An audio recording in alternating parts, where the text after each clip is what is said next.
Em nome do Pai, do Filho e do Espírito Santo. Amém. Ave Maria, cheia de graça, o Senhor é convosco, bendita sois vós entre as mulheres, bendito é o fruto do vosso ventre, Jesus.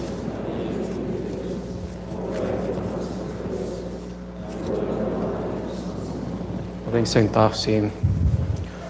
Como teremos então a missa diante do Santíssimo exposto, não se usa fazer sermão durante a missa, faremos então essa exortação antes dessa soleníssima missa da festa de Corpus Christi. Trataremos, caros católicos, nessa exortação de alguns aspectos da missa tridentina. E a missa tridentina que não foi inventada ou instituída depois do Concílio de Trento, a missa tridentina que vem desde o tempo de São Pedro, desde o tempo dos apóstolos, desenvolvendo-se organicamente, sem rupturas e sem inovações, desde os tempos apostólicos. A missa tridentina não é tampouco uma volta ao passado, ela é a missa que nos foi transmitida desde São Pedro e que se desenvolveu perfeitamente ao longo dos séculos para melhor expressar a doutrina católica, para melhor expressar cada vez mais o dogma católico. Não é uma volta ao passado e não é a fabricação de algo novo. Caros católicos, a questão da missa é essencial. O cardeal Pi, grande defensor da realeza de nosso Senhor Jesus Cristo no século XIX, grande amigo de Pio IX, Papa antiliberal, o cardeal Pi dizia que a questão social se resolverá pela questão religiosa, que a questão religiosa diz respeito, sobretudo, à questão do culto. Nós podemos acrescentar, sem medo de errar, que a questão do culto diz respeito, sobretudo, à questão da missa. Obviamente que o que há de mais importante na face da terra é a religião. E claro, a religião verdadeira, aquela revelada por Deus aos homens. E na religião o ato mais importante, como que o centro dela é o culto. E dentro do culto, o ato mais importante é o sacrifício. Assim, sendo a missa o sacrifício da verdadeira religião, sendo ela o sacrifício de nosso Senhor Jesus Cristo, renovado diariamente nos altares, a missa é a coisa mais importante na face da terra. A missa está no centro de nossa santa religião, a única verdadeira. É somente com a missa que podemos oferecer a Deus um sacrifício agradável. Em certo sentido, é pela missa, como pela bem-aventurada Virgem Maria, que todas as graças vêm até nós. Os méritos de Cristo no Calvário são aplicados a nós, principalmente por meio da Santa Missa. A missa é instituída por Cristo, em primeiro lugar, como sabemos, caros católicos, para a glória de Deus. Em seguida, é estabelecida para a nossa santificação individual e para a santificação da sociedade que a oferece a Igreja e, finalmente, é instituída para o bem da sociedade civil e de todos os homens. Não podemos calcular todo o bem que nos chega por meio da Santa Missa. É realmente um bem infinito que devemos sempre buscar aproveitar cada vez mais e melhor. Assim, a importância capital da Santa Missa é muito clara. E é claro que o rito da missa também é muito importante. Como diz São Tomás de Aquino, a liturgia é uma profissão de fé. A primeira coisa que a liturgia da Santa Missa deve fazer é expressar com grande clareza, sem ambiguidades ou mal-entendidos, a fé da Igreja. Em particular, a liturgia da missa deve expressar de forma límpida as três principais verdades da doutrina católica sobre a missa, a saber, a presença real de Cristo sob as aparências do pão e do vinho, presença real e substancial de Cristo sob as aparências do pão e do vinho.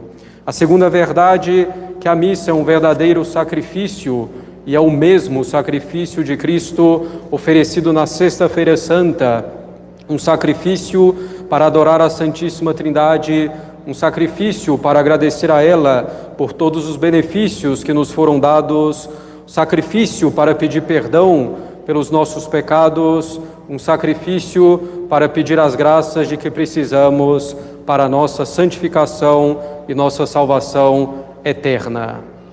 E a terceira verdade é que a missa é oferecida propriamente pelo Padre, ordenado para isso, ou seja, temos a distinção clara entre sacerdotes e fiéis, pois que se trata de uma igreja hierárquica, a igreja fundada por Cristo. A Santa Missa, no rito romano tradicional, chamado também de rito tridentino ou de São Pio V, expressa todos esses pontos de forma límpida.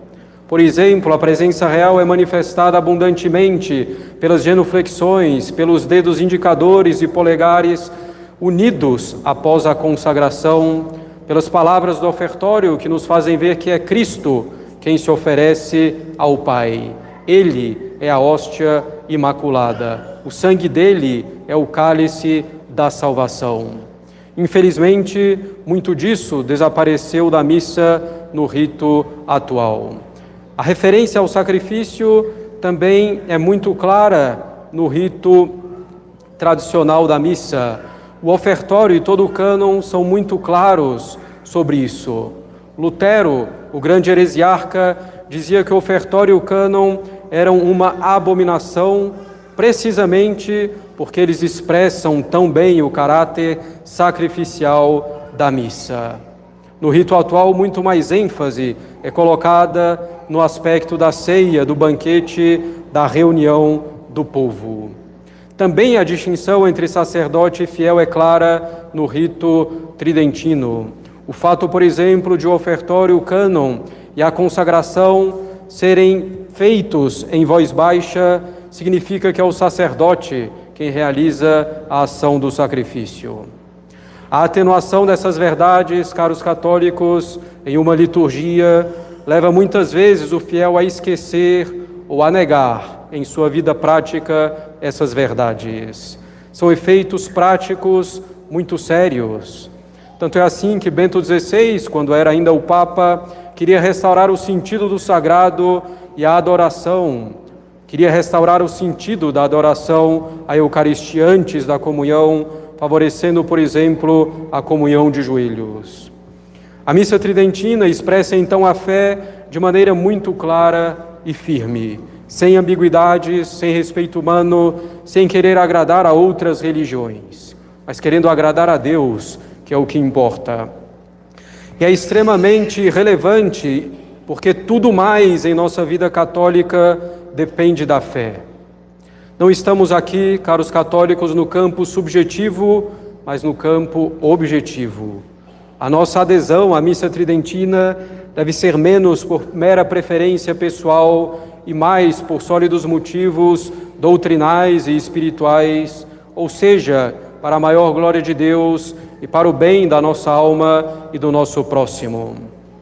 Vejamos então alguns outros pontos em que a missa tem uma grande influência em nossa vida e na sociedade. Por exemplo, o fato de que o rito da missa expressa claramente seu caráter sacrificial é muito importante. Primeiro, para que saibamos que a missa é um verdadeiro sacrifício e para que possamos nos associar ao sacrifício de Cristo renovado no altar. Mas essa expressão clara da missa como um sacrifício também favorece o espírito de sacrifício em nossas vidas, o espírito de renúncia de nossa própria vontade para conformá-la inteiramente à vontade de Deus. É a negação de si mesmo que nosso Senhor nos pede para segui-lo, carregando nossa cruz. Esse espírito de sacrifício é necessário para uma vida cristã. Se a liturgia não o expressa com clareza, não teremos em nossa vida. O espírito de sacrifício é necessário ao sacerdote para cumprir bem as suas obrigações para com Deus e os homens. Espírito de sacrifício para passar maior tempo confessando os penitentes, para visitar os enfermos a qualquer hora que seja necessária a visita, para preparar sermões e conferências, espírito de sacrifício para dar a vida pelas ovelhas, consumindo-se por elas na oração, na administração dos sacramentos, na vida pastoral. Um espírito de sacrifício que também é necessário na família, por exemplo, para cumprir a lei natural e divina sobre a procriação de acordo com a doutrina constante da Igreja. Um espírito de sacrifício para buscar verdadeiramente o bem comum da família e não o seu bem individual. Espírito de sacrifício para educar os filhos, procurando realmente saber como educá-los. É por isso que o casamento é realizado em frente ao altar, para que os cônjuges sempre se lembrem do sacrifício de Cristo e de como o marido deve estar pronto para dar a vida pela esposa, a exemplo de Cristo, que deu a vida pela Igreja, e para que se lembrem de como a esposa deve estar pronta para dar a vida pelo marido, pois a Igreja vive inteiramente para Cristo. Esse espírito de sacrifício é algo sobrenatural e chega até nós primeiro por meio da Santa Missa. E esse espírito de sacrifício não falta no rito tridentino, que tão claramente mostra que a missa é o sacrifício de Cristo.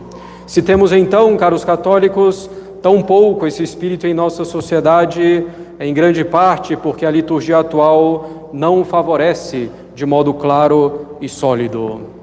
É muito importante que tenhamos em mente o seguinte princípio: a cultura de uma sociedade é formada a partir do culto predominante nessa sociedade. A cultura, isto é, o que uma sociedade cultiva, o que ela preza, o que ela estima, dentro dela depende muito do culto predominante nessa sociedade. Portanto, os valores dela dependem, se relacionam diretamente com o culto dominante. Se tivermos um culto que expresse claramente o sacrifício de Cristo, teremos uma sociedade disposta a se sacrificar por Cristo, a se sacrificar pela verdade, pelo bem, pelo belo, pela virtude. Teremos pessoas que entendem o valor do sofrimento suportado de forma sobrenatural. Se não tivermos um culto como este, teremos uma sociedade que se sente, ao contrário, confortável nos prazeres, no que é mais agradável, com horror ao sofrimento. E essa mentalidade mundana e pagã de aproveitar a vida destrói famílias, destrói sacerdotes, destrói a sociedade. Outro ponto, caros católicos, que podemos considerar é a consciência do pecado. Na missa tridentina, reconhecemos claramente que somos pecadores. Isso é algo muito bom. Não para cairmos no desespero, mas para buscarmos a misericórdia de Deus com confiança. Ninguém sai do pecado se não reconhecer primeiro a existência do pecado e o fato de tê-lo cometido. A missa tridentina expressa isso muito bem. Temos o duplo confiteor, temos as orações quando o padre sobe ao altar, pedindo perdão pelos seus pecados, pelas nossas iniquidades. Temos 3 vezes o Kyrie, 3 vezes o Christe, novamente 3 vezes o Kyrie, e não apenas 2 vezes. No ofertório, o sacerdote reconhece seus inúmeros pecados, ofensas e negligências.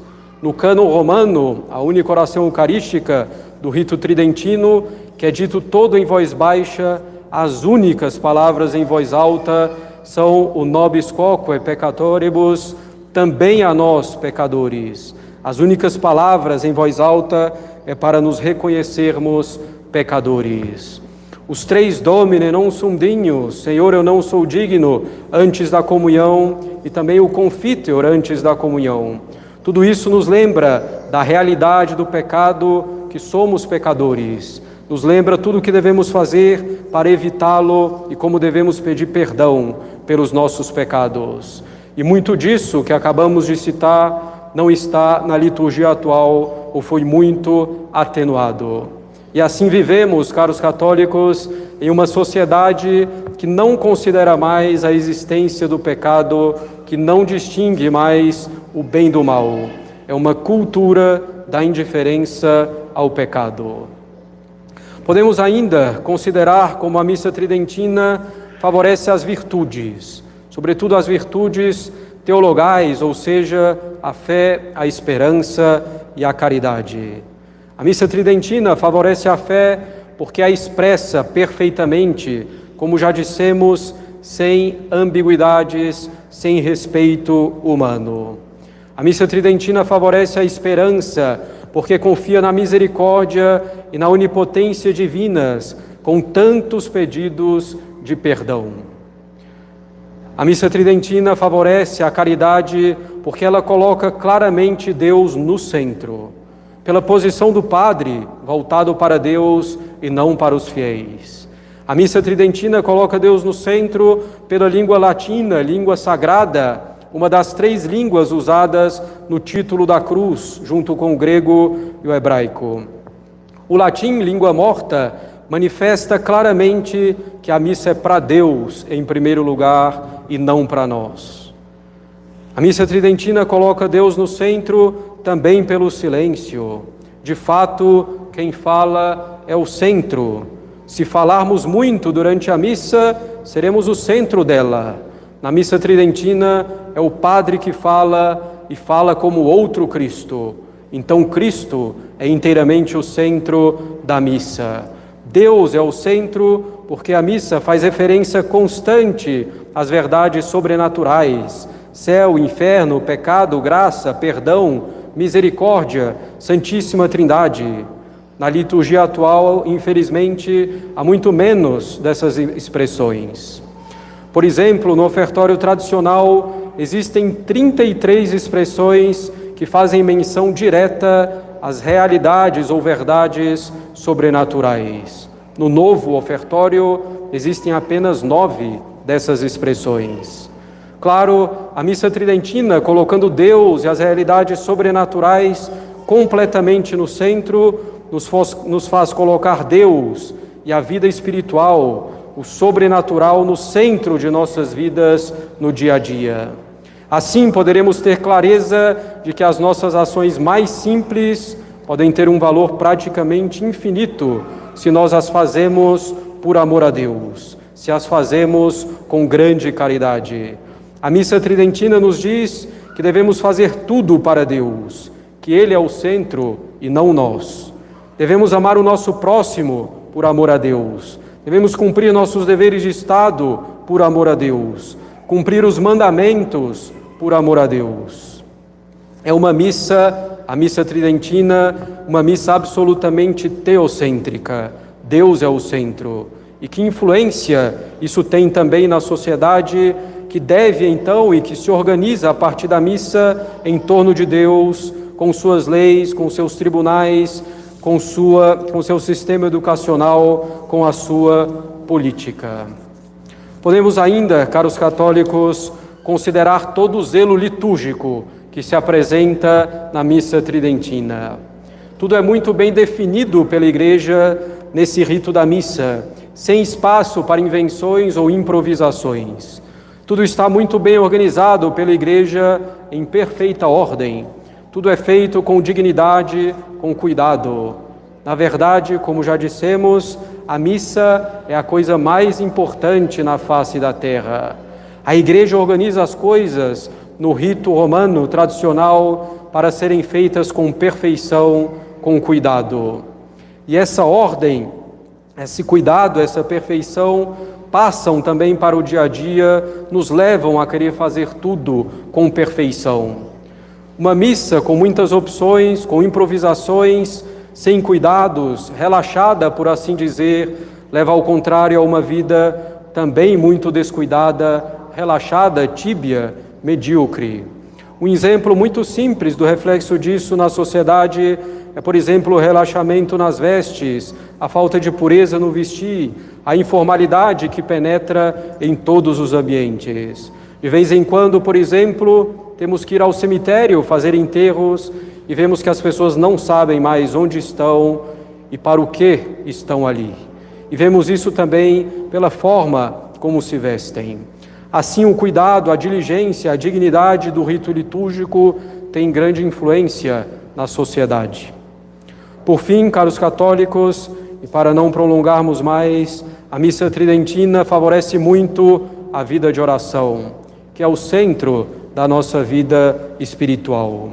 Sem a vida de oração dos padres, sem a vida de oração nas famílias, não avançaremos verdadeiramente. O verdadeiro fruto de nossas ações depende de nossa união com nosso Senhor Jesus Cristo. E devemos unir de maneira complementar a vida de oração particular e a liturgia. A união entre esses dois tipos de oração é muito importante. Se não procurarmos nos preparar bem para a liturgia com uma vida de oração, não tiraremos tanto proveito dos frutos abundantes da liturgia e dos sacramentos. De fato, a liturgia romana tradicional nos ajuda muito na vida de oração, colocando Deus no centro e com o silêncio. Com o silêncio durante a missa, ou nos distraímos voluntariamente, o que não é lícito, ou nos esforçamos para rezar. Somos então obrigados a rezar em silêncio e a rezar sozinhos durante a missa tridentina, e tudo isso tende a facilitar mais e bastante a vida de oração fora da missa. Podemos então, caros católicos, ver quão efetivamente a missa está no centro de nossa religião e de nossa vida, e no centro de toda a história. Podemos ver como o rito da missa influencia profundamente nossa vida espiritual, nossa vida diária e a vida em sociedade. Claro que temos que fazer a nossa parte, permitindo que a missa, o rito tridentino, forme realmente a nossa alma. Devemos nos esforçar para extrair dela todos os tesouros que ela contém. E mencionamos aqui apenas alguns deles. Haveria muito mais. Tantas outras virtudes que são favorecidas, como a virtude da fortaleza, da humildade, da mansidão. Também a devoção aos santos, mencionados e celebrados com frequência na liturgia tradicional. A devoção aos santos que tanto nos ajuda na nossa vida espiritual. Poderíamos falar ainda da influência da missa no rito romano tradicional, na sociedade, mesmo nas artes, na arquitetura, na pintura, na escultura, como todas essas coisas se desenvolveram muitíssimo em torno da liturgia tridentina. A luta, caros católicos, pela missa no seio da Igreja, uma luta ordenada e prudente, feita com caridade, é então capital. Não se trata de uma preferência pessoal, uma coisa supérflua. Está no centro de tudo. É com a missa e tudo o que acompanha de doutrina e vida espiritual, retiros, conferências, adorações ao Santíssimo Sacramento e muitas outras coisas que formaremos a nossa alma em conformidade com nosso Senhor Jesus Cristo. A partir de todas as graças e de todo o espírito da missa, é que podemos permanecer firmes no que é tão básico, mas também tão atacado em nossa sociedade. A verdadeira família feita de um homem, uma mulher unidos pelo vínculo indissolúvel do matrimônio e com os filhos que Deus quer dar-lhes para educá-los com zelo, com conhecimento e dedicação, coisas tão básicas como uma vida casta, como uma vida de oração, como uma vida religiosa. A missa, então, o centro de tudo, especialmente para a nossa santificação. A luta na sociedade, caros católicos, começa com a luta contra o nosso velho homem. Não tenhamos ilusões. Não mudaremos a sociedade se não mudarmos a nós mesmos em primeiro lugar. Quando um amigo de São Pedro de Alcântara se queixou sobre a situação da sociedade no século XVI, o santo respondeu: bem, nós, eu e você podemos fazer algo, convertendo-nos seriamente a Deus. Portanto, é o que devemos fazer. Não reclamemos de tudo e de todos o que é inútil. Devemos fazer com a graça de Deus o que é a nossa parte. Santificar-nos em nosso cotidiano, em nosso estado de vida com seus deveres, amando o nosso estado de vida e seus deveres. sem desculpas, sem pretextos, sem fugas, fazer tudo por amor a Deus. Muitas vezes, caros católicos, sonhamos com grandes coisas que nunca poderemos fazer e esquecemos as mais simples que devemos fazer. E o que importa para nós não é se fazemos coisas grandes ou pequenas. O que importa é que façamos o que temos de fazer e que o façamos por amor a Deus. Melhor uma ação muito simples do meu estado de vida, feita com grande amor a Deus, do que uma grande ação feita com menos amor a Deus. E a Santa Missa Tridentina nos ensina perfeitamente esse amor a Deus, essa caridade. Mantenhamos, portanto, esse espírito de um bom combate espiritual ordenado, prudente, caridoso. Devemos, então, lutar pela Missa Tridentina para que ela seja mais conhecida e amada. Lutar pelas nossas famílias, pela nossa santificação. E aos poucos vamos espalhando isso em nossa sociedade. A recristianização da sociedade levará tempo, não tenhamos dúvida. O cristianismo, como sabemos, levou quase 300 anos para ser permitido no Império Romano. Com Cristo, os apóstolos, tantos mártires, confessores e virgens, demorou o cristianismo quase 300 anos para ser permitido. E hoje queremos resolver tudo muito rapidamente por meio de ações políticas, sociais e de mídia. Estas coisas têm o seu lugar, mas de forma ordenada, com caridade, sem jamais transigir em princípios. Não estamos em meio a uma guerra primeiramente cultural. E a grande armadilha do demônio é essa, tornarmos demasiadamente natural essa batalha. O principal, caros católicos, para reformar a nossa vida e nos ajudar nisso, é retomar o culto a Deus em toda a sua perfeição. Como disse o cardeal Pi, que citamos no início dessa exortação, a questão social se resolverá pela questão religiosa, e a questão religiosa diz respeito, sobretudo, à questão do culto. E podemos completar no mesmo espírito do cardeal. A questão do culto se refere, em primeiro lugar, à questão da missa. Em nome do Pai, do Filho e do Espírito Santo. Amém.